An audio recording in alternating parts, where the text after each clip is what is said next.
आप सबने कुछ ना कुछ तो कहा, किसके लिए नहीं रहा।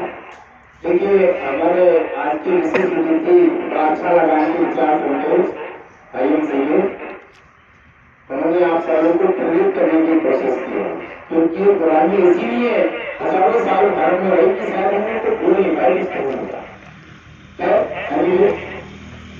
आज के इस महानतम पर्व के क्षेत्र विवर्तन दिवस के मैं आप सभी लोगों को बहुत बहुत शुभकामनाएं बधाइयां देते हुए आज इस गणतंत्र दिवस के नायक ही नहीं महानायक, आज गणतंत्र दिवस के दिन हम ये दिन इस देश में संविधान के लागू करने के नाम पे जाना जाता है और इसके निर्माताओं के नाम पे जाना जाता है। उसमें मुख्य निर्माता परम पूज्य बाबा साहब डॉक्टर भीमराव अम्बेडकर जी के नाम पे जाना जाता है।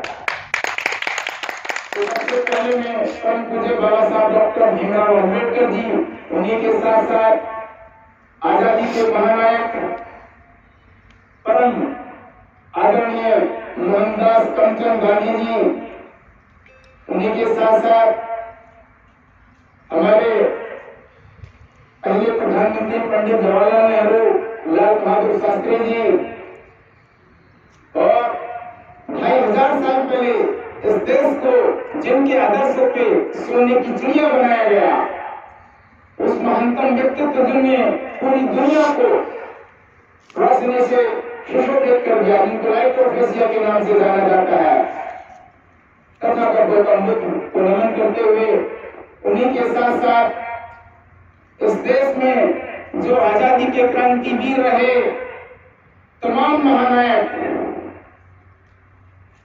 लेकर सरदार भगत सिंह, चंद्रशेखर आजाद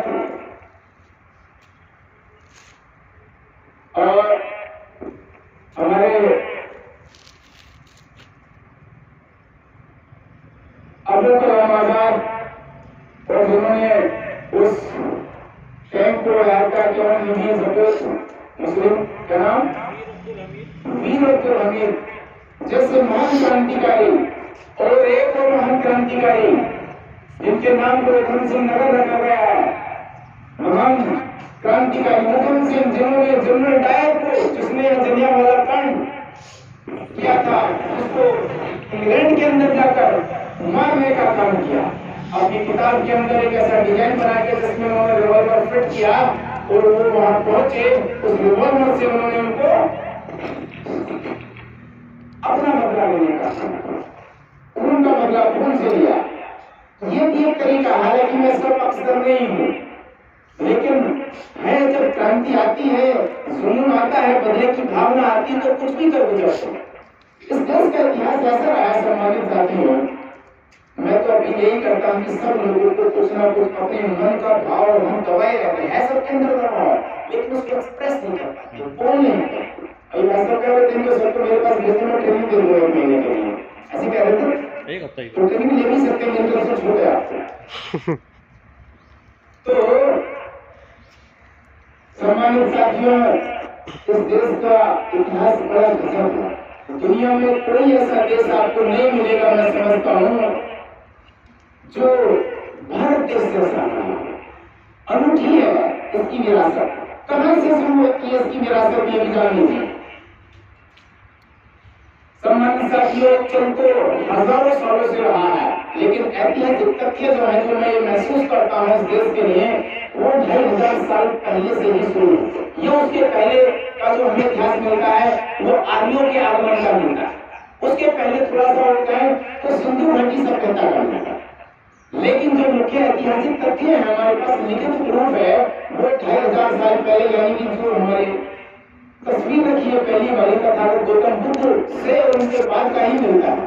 उनके बाद उन्होंने यहाँ देश के अंदर उस समय भी यह समानता थी जब आपका प्रकटीकरण यहाँ हुआ इस धरा पर। और ये हमारे लिए बड़े सौभाग्य की बात है कि आज जन्म इन्होंने यहाँ लिया, इसी भारत भूमि पर घूमे। शायद ये तो हमारे सामने खड़ी फैकल्टी धीरज जी, ये धीरज जी के गृह क्षेत्र में जन्म लिया है, वहीं रहे, वहीं परिनिर्वाण हुआ, कुशीनगर में परिनिर्वाण हुआ। आप कुशीनगर से ही हो ना? कुछ नहीं कर सकते। और आज पूरी दुनिया पागल है बिजली के पीछे। आप पूरा चाइना नॉर्थ ईस्ट है, नेपाल है, तिब्बत है, कंबोडिया है, इंडोनेशिया है, श्रीलंका है, भारत भी है। भारत तो है ही, लेकिन भारत में ऐसा है ना जैसे चिराग का अंधेरा होता है। चिराग जलना है लेकिन सत्य भी है। जहाँ चिराग होगा वहाँ अंधेरा भी होगा। तो चिराग है तो अंधेरा होना भी लाजमी है हमारे यहाँ, तो हम जान नहीं पाएंगे। लेकिन 2500 साल बाद जब इस संस्कृति को लोग भूल गए, भुला दिया गया, मिटा दिया गया, उसको जिंदा और जीवित करने का काम परम पूज्य बाबा साहब डॉक्टर भीमराव अम्बेडकर जी ने किया। साथियों, आज का दिन बाबा साहब को समर्पित। बाबा साहब जैसे व्यक्ति ने इस देश के अंदर इस धरा पे अगर जन्म न लिया होता तो हम जानवर से बदतर जीवन जी रहे होते। इस देश के अंदर इंसानों को ये पानी नहीं, तालाब से पानी पीने का अधिकार नहीं था, ऐसी व्यवस्था रही है। तालाब में जानवर हो सकता है लेकिन इंसान उसको थोड़े अपवित्र हो गया है। मंदिर में घुसकर तो बहुत दूर की बात है, धूप में नहीं चल सकते थे क्योंकि छाया न पड़ जाए पड़ोसी में, इसकी छाया पड़ने में अपवित्र हो गया, छाया पड़ने से नहीं होगा पवित्र हो गया। ऐसी व्यवस्था हजारों साल रही है, एक तो साल नहीं हजारों साल रही है ऐसी व्यवस्था। उस व्यवस्था के खिलाफ परम पूज्य बाबा साहब डॉक्टर भीमराव अम्बेडकर जी ने बड़ा आंदोलन किया। यहाँ से नहीं, बचपन से ही क्या पैदा होते ही क्या ये जाने। जब पढ़ने गए तो उनका एडमिशन नहीं लिया। वहां के शिक्षक ने कहते तुम्हें पढ़ने की क्या जरूरत है, तो अछूत हो, अछूत कहा जाता है जिसको छूने से भी परेशानी हो। तो बड़ी दिक्कत हुई, एडमिशन नहीं मिला। तो उनके पिताजी बाई चांस इतने कमजोर फंसे भी नहीं थे, कभी स्थिति थी, सूबेदार थे अंग्रेजी सेना में। तो उन्होंने अंग्रेजों से शिकायत करी कि साहब ये क्या हो रहा है, मैं तो 20 साल आपकी सेवा करी, आपकी सेना में सेवा करी, इस देश के अंदर मेरे जैसे आदमी के बच्चे को अगर शिक्षा नहीं मिलेगी, पढ़ाई नहीं मिलेगी तो आखिर पढ़ कौन पाएगा यहाँ? आप तो राज कर लो इस देश को। तब अंग्रेजों ने धमकाया उस शिक्षक को, स्कूल के शिक्षक को, भारतीय था वो, अंग्रेज नहीं था। तब उनके डांटने फटकारने उसने एडमिशन तो ले लिया, लेकिन कह दिया तुम अंदर नहीं बैठोगे, तो मार। अब आप सोचिए, जो गेट के अंदर बैठे थे शायद उनका तो नाम इस देश में आज तक लिया नहीं जाता, लेकिन जो गेट से बाहर बैठे उनका नाम जरूर हो गया। सामान्य साथियों, बड़ी मुश्किल से उन्होंने यहाँ से मिडिल पास किया, उसके बाद बीए किया उन्होंने महाराष्ट्र से, कालिंदी कॉलेज, शायद कोई दूसरा कॉलेज था। तो वहां से करने के बाद जब यहाँ के राजा, महाराष्ट्र के राजा की नजर उनके बारे में पड़ी, क्योंकि पहले हाई स्कूल पास थे अपने समुदाय के पूरे क्षेत्र में।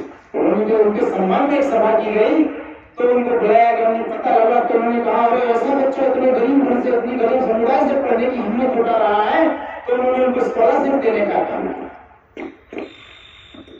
साहू जी महाराज है उनका नाम।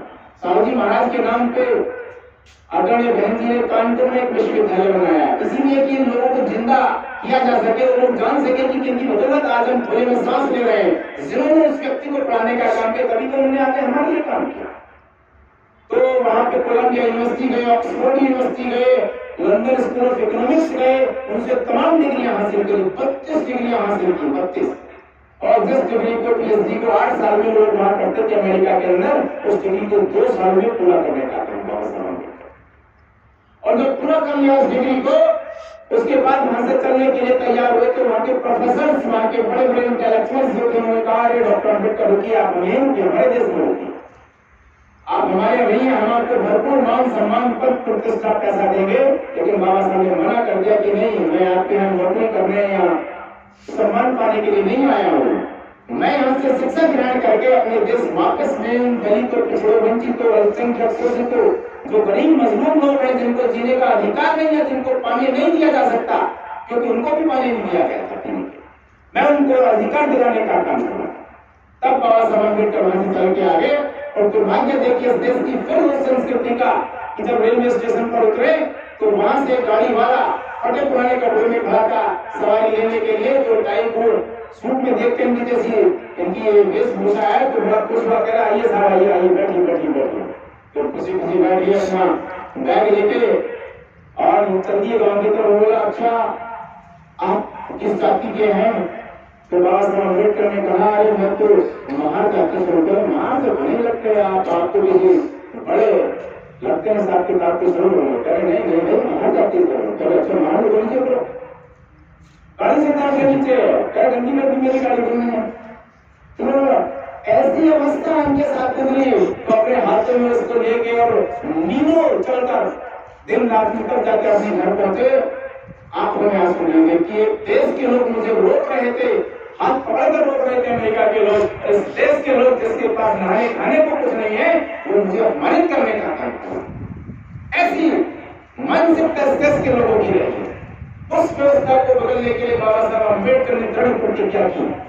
सम्मानित साथियों, उस एजुकेशन को लेने के बाद जब बाबा साहब यहाँ आए और यहाँ उस समय आजादी का आंदोलन चल रहा था, तो बाबा साहब अम्बेडकर को लंदन वुमेन्स कॉन्फ्रेंस में बुलाया गया। मैं बताना चाहता हूँ आज मौका है आप लोगों को, जब लंदन वुमेन्स कॉन्फ्रेंस के लिए बाबा साहब को बुलाया गया, तो वहां पे वहां के जो प्रधानमंत्री थे, ब्रिटिश प्रधानमंत्री ने घोषणा की कि हम आपके देश को आजाद करने जा रहे हैं।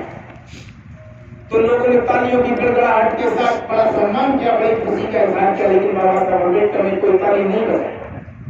बाबा साहब शांत मुद्रा में बैठे, उन्होंने कहा, शांत मुद्रा में बैठने के दो कारण थे, क्योंकि जिस दिन वो गोलमेज सम्मेलन के लिए यहाँ से गए थे, उसी दिन उन्हीं के सामने उनके बड़े बेटे गंगाधर की मृत्यु हो गई थी, और उनके भाई ने आके उनसे कहा कि डॉक्टर अम्बेडकर तुम कहाँ जा रहे हो, तुम्हारे बेटे की तो मृत्यु होगी, इसका अंतिम संस्कार कौन करेगा? सम्मानित साथियों, दुनिया के अंदर ऐसा दूसरा उदाहरण नहीं था। बाबा साहब अम्बेडकर ने कहा एक पल पर कि अरे इसके अंतिम संस्कार तो तुम ही करो, अगर मैं यहाँ रुक गया, मैं लंदन नहीं पहुंचा वॉलमेज में, तो वहाँ यहाँ के 6 करोड़ दलितों शोषितों अछूतों का अंतिम संस्कार वहाँ की गांधीवादी कंपनी करते, जो लोग यहाँ के अधिकारों के खिलाफ थे। सम्मानित साथियों, बाबा साहब अम्बेडकर वहाँ पहुंचे समय पर, तो उस समय जब ताली उन्होंने नहीं बजाई, तो उन्होंने पूछा क्या आप अपने देश की आजादी नहीं चाहते? तो बाबा साहब अम्बेडकर ने कहा, अरे आप किस आजादी की बात कर रहे हैं? आजादी तो आप उनको दे रहे हो जो यहाँ के रियासत के बड़े बड़े मालिक हैं। छोटी छोटी रियासतें हुआ करती थी, आपको पता होगा, आज भी लोग राजा लगाते हैं, जैसे सैफ अली खान है, वो भी नवाब पटो दिया, उनके पिताजी भी राजा है। ऐसे वो रियासतों के मालिक थे उस समय, जो उनके गुलाम थे अंग्रेजों के। क्या आपको उनको आजाद करने जा रहे हैं? उनके बड़े किसानों को, बड़े साहूकारों को, बड़े पैसे वालों को आजाद कर रहे हैं, हमें थोड़ी आजाद कर रहे हैं। यहाँ का जो पिछड़ा है, वंचित है, गरीब है, वो तो फिर भी गुलाम रहेगा, वो तो फिर भी गुलामों को गुलाम रहेंगे। तो उन्होंने कहा अच्छा ऐसा है, तो फिर क्या किया जाए? तब बाबा साहब अम्बेडकर ने कहा, मैं इस देश के हर धर्म और हर जाति के व्यक्ति को जिसकी उम्र 18 साल हो गई है, उसको वोट का अधिकार दिलाना चाहता हूँ, जिसकी बदौलत वो भी उस सरकार में शामिल हो, उस आजादी में शामिल हो, और वो भी MLA, MP, मंत्री और प्रधानमंत्री पद तक पहुंचे। सम्मानित साथियों, बाबा साहब की अपील की बदौलत, जबकि उन लोग वहाँ पे हमारे माननीय गांधी जी और बाकी लोग जो थे, उन्होंने विरोध किया था विचारधारा का, बोले नहीं सबको क्या करोगे वोट के अधिकार, आप जो पढ़े लिखे लोग जो पैसे वाले साहूकार होंगे तो वोट का अधिकार अंग्रेजों से था। लेकिन बाबा साहब के कड़े विरोध के बावजूद ये वोट का अधिकार आज आपको मिला है। उन्होंने कहा था कि शायद ये वंचित पिछड़े समाज के लोग संख्या में ज्यादा है, लेकिन पढ़े लिखे कम है, ये एक दिन इस भीड़ की बदौलत अपनी सरकार बना लेंगे और अपने बच्चों का भविष्य बना लेंगे। लेकिन ये भीड़ नहीं, ये भेड़ी साबित हुए। आज भी ये ऐसे ही भाग रहे हैं, आज भी इनका शोषण हो रहा है, आज भी इनके संविधान को छेड़छाड़ करने की तैयारी चल रही है। अभी आपको पता लगा होगा सर, मार्केट चल रहा है, मार्केट में एक दूसरा संविधान तैयार कर दिया संतों ने, वीडियो वायरल हो रहा है। क्या जरूरत है पता है? एक तरफ हम संविधान के गुणगान कर रहे हैं, वो बनाया जा रहा है, पर सरकार पर बना रही है, उसका दूसरा तैयार करा दो, कैसे हो गया भाई? क्या चाहते हैं आप अपने देश में? फिर से वही स्थिति लाना चाहते हैं, वही मेहनत से वही भेदभाव। तो मैं बताना चाहता हूँ भाषण कि प्रबुद्ध स्थिति से बाबा साहब अम्बेडकर ने हमको निकाला और यहाँ पहुंचाया। खासतौर से महिलाओं का धन्यवाद और अपील करना चाहता हूँ कि इस देश के अंदर महिलाओं को अगर कोई अधिकार